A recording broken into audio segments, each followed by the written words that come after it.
Hello, hello, c'est Leïti et bienvenue dans une zone où on se parle vraiment. Dans le premier épisode, on a pris le temps de parler des blessures intérieures, de celles qu'on garde souvent en silence, et de combien le simple fait d'être écouté peut déjà changer beaucoup de choses. Aujourd'hui, j'aimerais aller un peu plus loin avec vous, parce que, après avoir mis des mots, vient toujours un moment où une question se pose. Et maintenant, comment on avance? Dans cet épisode, je vais commencer à vous raconter comment, dans ma propre vie, ce chemin de guérison s'est enclenché. Pas d'un seul coup, pas parfaitement, mais par des prises de conscience, des décisions et des petits pas. J'ai vraiment hâte de tout vous raconter. Alors si vous êtes prêts, c'est parti pour l'épisode 2. Avancer en guérissant.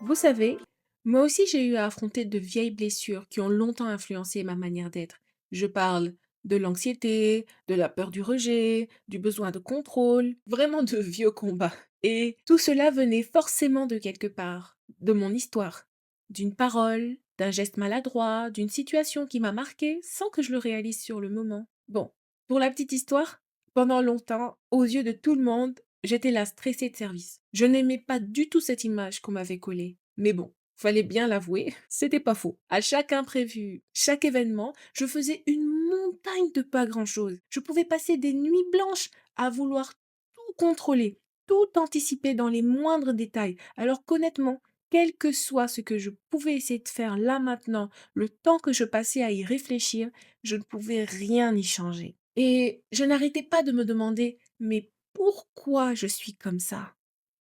Un jour, j'ai découvert que tout cela venait en fait d'une responsabilisation trop précoce. Je ne sais pas si vous voyez, c'est le fait de donner très tôt des responsabilités à un enfant. Et de là, tout s'est enchaîné. Stress, alimentation émotionnelle, surpoids, peur du rejet, manque de confiance, frustration. J'appelle ça l'effet domino des blessures émotionnelles. En fait, il y en a une qui commence et puis elle entraîne toutes les autres. Ça s'enchaîne en nous et puis nous, on est là en mode mais qu'est-ce qui se passe? C'est un peu ce désordre-là que ça vient créer en nous. Et vous savez, aujourd'hui, je peux les identifier parce que petit à petit, c'est vrai, Dieu m'a aidé à retrouver précisément chaque souvenir, les paroles blessantes, les mensonges qui en étaient à l'origine, qui avaient façonné mon état d'esprit. Alors, j'ai compris. Ces traits de caractère n'étaient pas moi, c'étaient des réactions à des blessures. Et nous réagissons tous différemment. Vous êtes d'accord? Une personne anxieuse A n'aura pas le même cursus de guérison qu'une personne anxieuse B, pour la simple et bonne raison qu'elles n'ont pas le même vécu. Elles n'ont pas ressenti les choses de la même manière. C'est pour ça qu'aujourd'hui, je me dis que savoir ce qu'est une blessure, comprendre ce que c'est et aussi être conseillé par rapport à elle, c'est super important.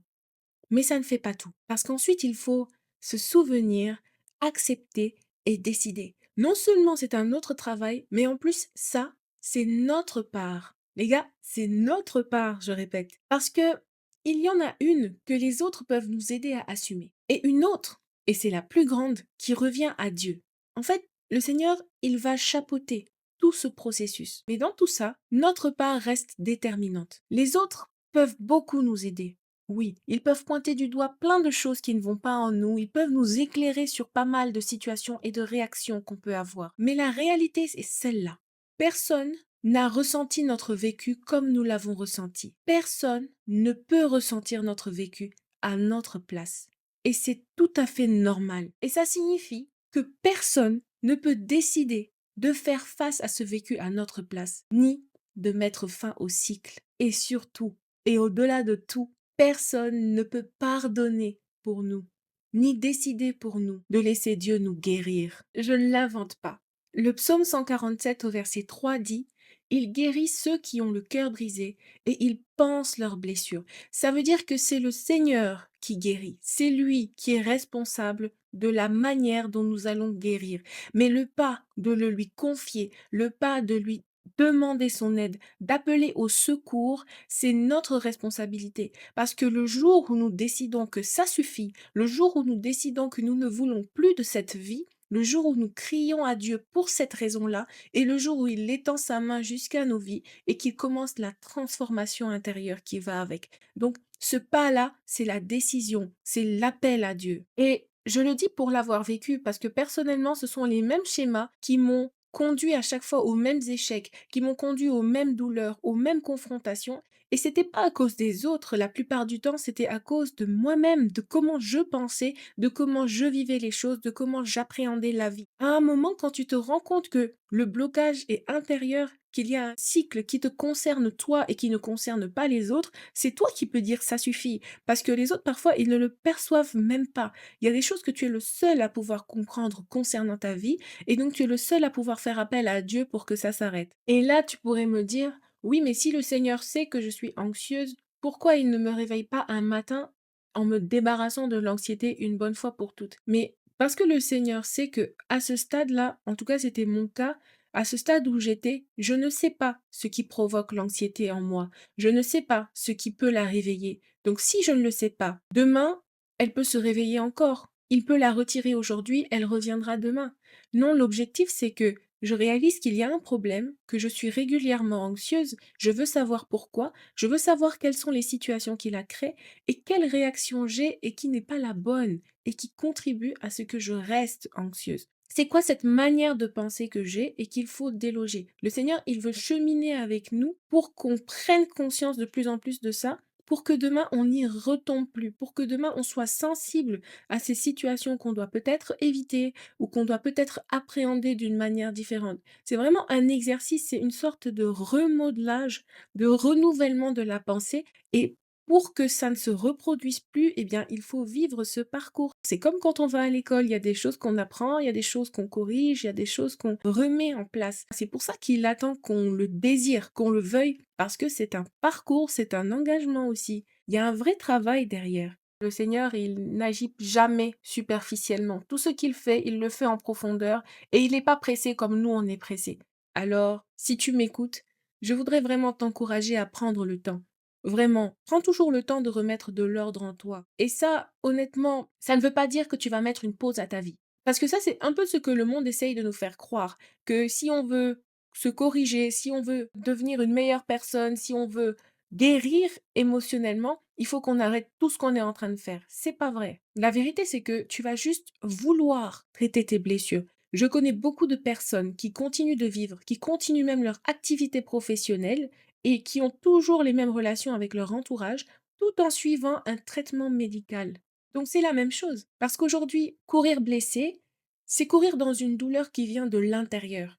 Et c'est assez pénible, n'est-ce pas? Une blessure, ça fait mal, ça lance, ça réagit. Je connais pas de blessure non traitée qui ne finit pas par s'infecter. Et honnêtement, il y a déjà bien assez d'épreuves à l'extérieur. Non? Alors à un moment, il faut prendre le temps de plonger en nous, de les identifier et de confronter ces choses qui empoisonnent notre état d'esprit. Identifier quels traits de caractère, quelle manière de penser, quelles habitudes ces choses ont créées chez nous. Et ça fait mal parfois. Ça remue, on fait face à des vérités refoulées. Mais au final, c'est pour qu'elles cessent de nous contrôler. Alors, j'accepte le travail qu'il y a à réaliser pour donner le contrôle à autre chose que mes blessures. Pour être honnête, jusqu'ici, dans mes combats, il y a eu des hauts, il y a eu des bas, il y a eu des tas de rechutes, mais aussi des victoires. Et il faut en parler. Je me souviens d'une phrase qu'un inconnu m'a dite il y a 3 ans. Tu es vraiment cruel envers toi-même. Cette phrase m'a bouleversée. À cette époque, j'étais incapable de me féliciter. Ce n'était jamais assez. Et ce jour-là, je devais prendre la parole en public, en anglais, à la demande de mon équipe, alors que j'étais l'unique francophone de la zone. J'avais pas compris. Je me disais, mais les gars, pourquoi moi? En fait, c'était une situation complètement imprévue et inconfortable. Clairement, en une seule phrase, c'était pas le programme. J'avais peur et je me dévalorisais sans cesse. Pourtant, personne ne doutait que j'étais celle qu'il fallait pour ça. Vous vous rendez compte? Je n'avais même pas remarqué leur confiance. J'avais juste peur de ce que tout le monde penserait si j'échoue. C'est terrible.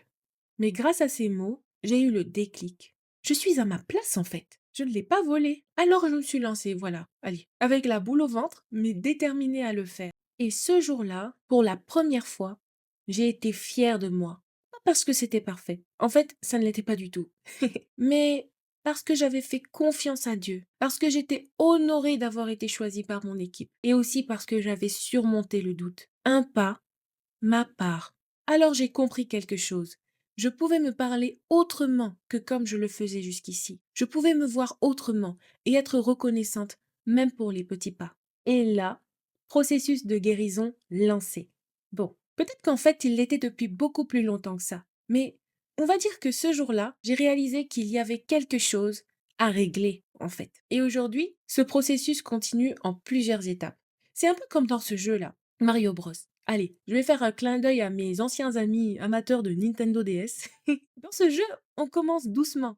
Plus on avance, plus les niveaux sont difficiles. Et arrive le moment où on doit faire face au boss. Il s'appelle Bowser. L'objectif, c'est de le mettre KO pour reprendre le château. Ça nous prend parfois des jours au château de le mettre KO. Et c'est pénible. Des fois, on se lasse, on se dit oh mais quand est-ce que je vais gagner? Mais une fois qu'on l'a battu, on doit continuer le jeu jusqu'au prochain château. Et plus on avance, plus on s'accoutume au jeu. Et même si les niveaux montent en difficulté, on a de meilleurs réflexes. Vous voyez ce que je veux dire? C'est pareil à l'intérieur de nous. On devra reprendre plein de châteaux occupés par des intrus. Et souvent, c'est le premier pas qui est difficile, mais les autres suivent. C'est une question d'étapes. Les étapes sont différentes. Pour ma part, à chacune d'elles, je dois encore me rappeler que celle que je suis aujourd'hui n'est plus celle d'hier. Hier, j'étais Laetitia dans un contexte qui n'existera plus jamais. Il y a des choses que je ne savais pas hier, que je sais aujourd'hui. Et si je ne lâche pas, si je laisse par exemple la culpabilité et les regrets d'hier me poursuivre, je ne pourrai pas vaincre. Parce que oui, c'est la Laetitia d'aujourd'hui qui doit vaincre le boss d'aujourd'hui. Celle d'hier n'est pas qualifiée. Alors, je ne me blâme plus pour hier sur la base de ce que j'ai compris aujourd'hui. C'est absurde. J'accepte ce qu'hier a été et je me pardonne. Et surtout, je retiens une chose. Demain, je réagirai mieux grâce à ce que j'aurai appris aujourd'hui. Vous voulez que je vous dise quelque chose? Certainement, hier m'a marqué. Peut-être même que je n'en mesurerai les effets que dans quelques années. Mais je sais que tout cela fait partie du processus et que je ne suis pas maîtresse de tout. Et c'est la meilleure chose que j'ai pu réaliser, que je ne peux pas guérir sans Dieu. Parce que il agit par sa parole, il agit par son esprit et pour ma part, il agit énormément à travers les personnes qu'il place sur ma route. Il a cette manière de faire que je trouve tellement géniale, c'est de nous faire connaître à chaque étape, dans la dose qu'il faut, la vérité. Et c'est ce qui est dit dans Jean 8, verset 32. Vous connaîtrez la vérité et la vérité vous rendra libre. Ce verset, il est juste magique. Comme je vous en ai parlé dans l'épisode précédent, on m'a vraiment délivré la vérité au fur et à mesure. Et à chaque fois, ça faisait digne dans mon esprit. Il n'y a personne qui peut maîtriser ce timing-là à part Dieu. Et à partir de là, j'ai commencé un véritable travail intérieur. On va essayer de voir à quoi ça ressemble. Par exemple, chaque jour, je cherche en moi ce qui me freine encore, ce qui m'empêche d'aimer pleinement les autres et aussi moi-même, parce que c'est important. Et bien sûr, d'obéir véritablement à Dieu. Et ce sont aussi des décisions à prendre chaque jour. Et vous pouvez me croire, j'en ai décidé des choses depuis le temps. J'ai décidé de ne plus me battre seule. Je laisse la main à celui qui révèle les secrets du cœur, qui guérit et qui relève, car il fait très bien son job. Dans le désordre, ça c'est très important. J'apprends à trouver une raison d'être reconnaissante. Et vous savez quoi? Si une fois il arrive que mes blessures prennent le dessus, ben demain, c'est moi qui gagnerai. C'est décidé, ça se négocie pas. Quand je veux dire je t'aime, je le dis. Quand je suis blessée, je l'exprime. J'appelle, je parle, je chasse l'ambiguïté. Parfois, vous savez, on se fait des idées. Et quand on parle, on réalise que ce n'était que des idées, justement. En gros, je ne garde plus aucune charge inutile. Aujourd'hui, j'apprends qu'une action passée peut avoir eu plus de conséquences en moi que je ne l'imaginais. Vous savez, nous sommes parfois les premiers à invalider notre propre ressenti. Et ça, maintenant, je le refuse. Maintenant, je décide de ne plus jamais négliger leur impact et de les traiter aussitôt que je les constate. Et j'accepte aussi que chaque jour, il y aura certainement, ça c'est une réalité, faut pas se voiler la face, il y aura certainement des milliers de situations qui tenteront de causer en moi de nouvelles blessures. Mais je leur survivrai comme j'ai survécu aux précédentes. Parce que ces blessures-là, elles ne me définissent pas. Par contre, une chose que je peux faire, c'est m'en servir pour grandir. Et je sais que ça sonne très développement personnel, mais c'est vrai après tout. Au final, c'est logique. Plus on s'entraîne, mieux on s'entraîne. Non, l'expérience rend plus avisée. Et moi, j'ai une certitude là tout de suite. Si ce n'est pas encore fait, je sais qu'à ton tour, tu sauras prendre tes propres décisions. Et voilà une chose à laquelle je tiens. L'idée ce n'est pas de rester focalisé sur nos blessures, ni de vivre dans la peur de se faire à nouveau blesser. Ça, ce n'est pas une protection, c'est une nouvelle prison. Et avec le temps, j'ai compris que la guérison ne se limite pas à éviter la douleur. Elle ne consiste pas non plus, s'il vous plaît, à se dire simplement je reste positif. Ça, on va dire que c'est un bon mindset. Mais ça reste un peu large et parfois frustrant. Vous ne trouvez pas?